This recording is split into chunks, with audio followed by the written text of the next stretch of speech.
पशुपति पारस बहुत बेचैन परेशान है। उनकी आत्मा को शांति मिलेगी। चेतन शक्तियाँ जब तीव्र होती है तो जड़ में भी कुछ फुदफुदाहट होने लगती है। 2020 का वो साल था जब बिहार विधानसभा का चुनाव हुआ था और बिहार विधानसभा चुनाव में कहीं ना कहीं नीतीश कुमार को चिराग पासवान ने पानी पिलाने का काम किया था और नंबर 3 की पार्टी बन गई थी।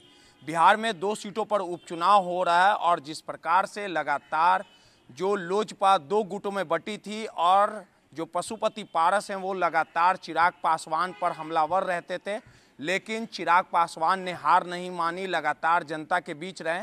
और देखिए उपचुनाव को लेकर जिस प्रकार से तस्वीरें बदली, कैंप करवाने के लिए बीजेपी ने सीधे तौर पे चिराग पासवान को फ्रंट पे रखने का काम किया और कल तक जो चिराग पासवान पर सूरजभान सिंह, पशुपति पारस, तमाम जो नेता निशाना साधते थे, अब उनके सुर बदल गए हैं और आज सूरजभान सिंह ने एक बयान दिया और चिराग पासवान को देश का सबसे बड़ा दलित नेता बताया। आखिर सुर कैसे बदल गए बदलते समय के साथ? आखिर जो पारस गुट लगातार चिराग पासवान को नीचा गिराते थे, तमाम चीज़ें जो हैं वो बदलने लगे। शायद राजनीति इसी का नाम है।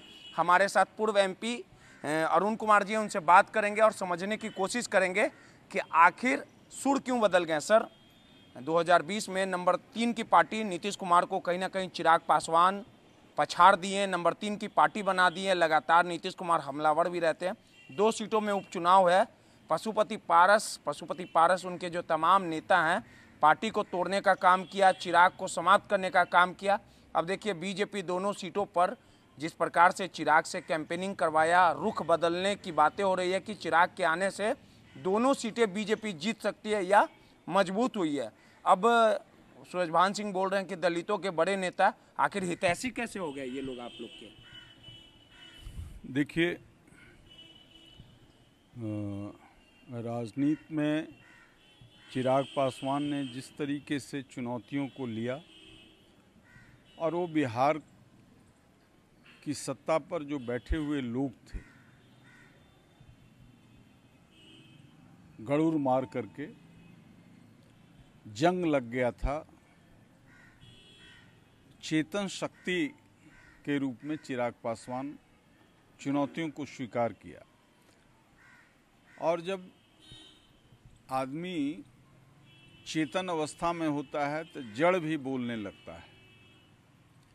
तो जो जड़ता को प्राप्त कर गए थे उन लोगों को भी चेतना आने लगी है कि चिराग चुनौतियों से लड़ सकते हैं। चिराग राज्य के भविष्य हैं, देश के बड़े कद्दावर लीडर हैं। ये जड़ता जो प्राप्त की हुई शक्तियां थी उनको भी होने लगा है। और मोकामा में तो खासकर लोगों ने देखा 40 किलोमीटर का रोड शो, और वो रोड शो निरंतरता में था, कहीं रुका नहीं।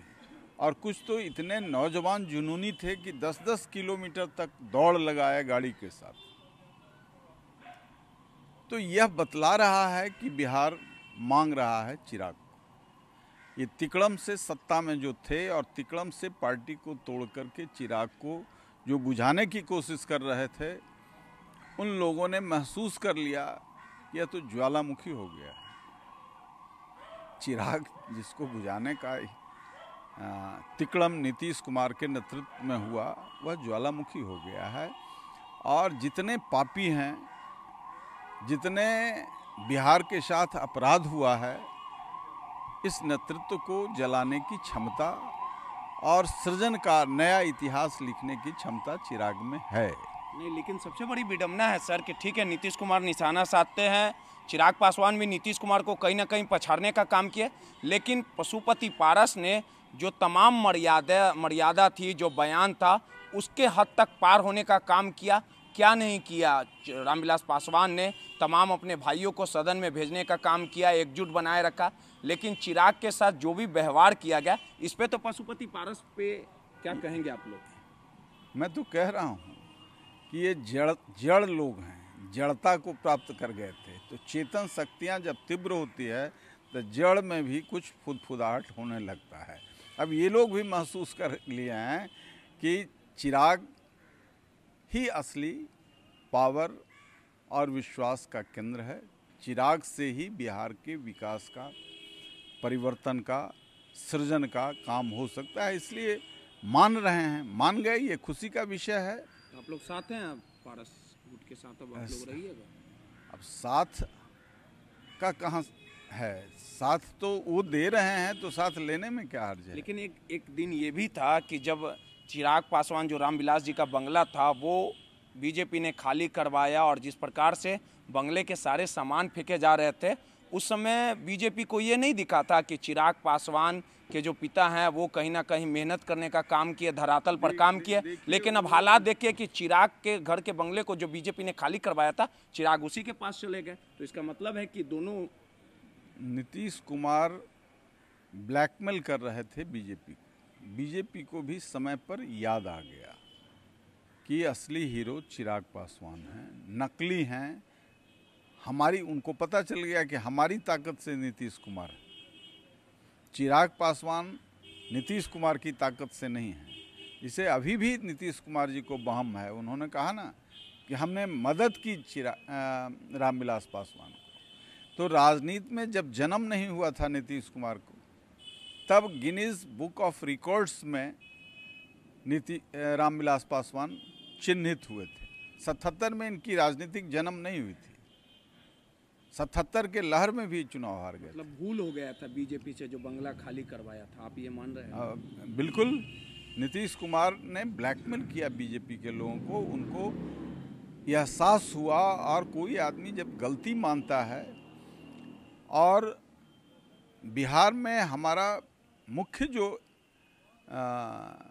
टारगेट हैं वो नीतीश कुमार हैं, चूँकि 17 वर्षों में नीतीश कुमार ने बिहार को बर्बाद किया है। एक आखिरी सवाल है, आपको नहीं लगता है कि कहीं ना कहीं सब कुर्सी का फेर है? बीजेपी जिसे भूल बता रही है, बड़ी पार्टी है, राष्ट्रीय पार्टी है, बड़े बड़े नेता हैं, और कहीं ना कहीं रामविलास पासवान ने जो कुर्बानियां दी है एनडीए को बनाने में, शायद उसका तो ख्याल रखते, उसका तो मर्यादा बीजेपी रखती। इतनी बड़ी भूल कैसे हो सकती है? ये तो उनका विषय है। हम लोगों ने ख्याल रखा कि हम दोस्त का दोस्त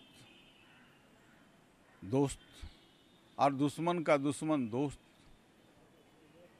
तो ये जो थ्योरी है, उस थ्योरी के अनुसार हमको लगा कि हमको जंगल राज या सुपर जंगल राज से लड़ने में, महाजंगल राज से लड़ने में हमको भाजपा का सहयोग लेना चाहिए। ये भी लगाए जा रहे हैं कि चिराग बिहार के भविष्य हो सकते हैं। इसको लेके बीजेपी लगातार कई नेताओं को फ्रंट पे करने का काम किया, जो भी नेता को कि सीएम चेहरा प्रोजेक्ट हो, लेकिन तमाम लोग एक्सपायरी दिखे।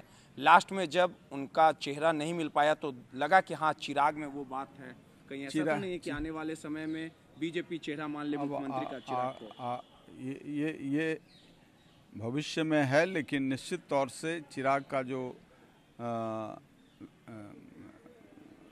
एक्सेप्टेबिलिटी जो बिहार के आवाम में, जनमानस में हुआ है, भारतीय जनता पार्टी को इस दिशा में चिंतन करना चाहिए। मतलब चिराग पास तेजस्वी यादव के ऑप्शन खड़े हो गए हैं चिराग।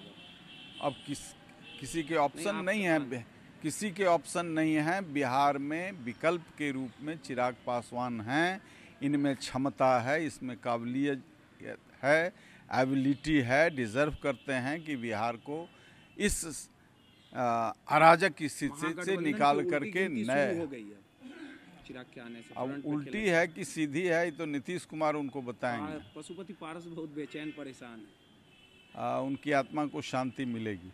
देखिए, सीधे तौर पे अरुण कुमार थे, बिहार की राजनीति को अच्छे तरीके से जानते और किसी बात को बेबाक तरीके से रखते। बिहार में जो 2 सीटों पर उपचुनाव हो रहा है, चिराग पासवान के आने से कहीं ना कहीं एनडीए मजबूत हो, और ये वही बीजेपी है जब चिराग पासवान के बंगले को खाली करवाने का काम कर रही थी। लेकिन कहा जा रहा था, जिस प्रकार से लोजपा का मानना है कि ये तमाम चीज़ें जो हैं वो नीतीश कुमार के दबाव में हुई थी। 6 नवंबर को नतीजे आएंगे और ये साफ हो जाएगा कि कौन किस पे भारी पड़ता है। और जिस प्रकार से लोजपा की ओर से दावा किया जा रहा है कि चिराग फ्रंट पे खेल रहे और कहीं ना कहीं आने वाले समय में बिहार का विकल्प रहेंगे। रोहित, नटराज न्यूज़, पटना।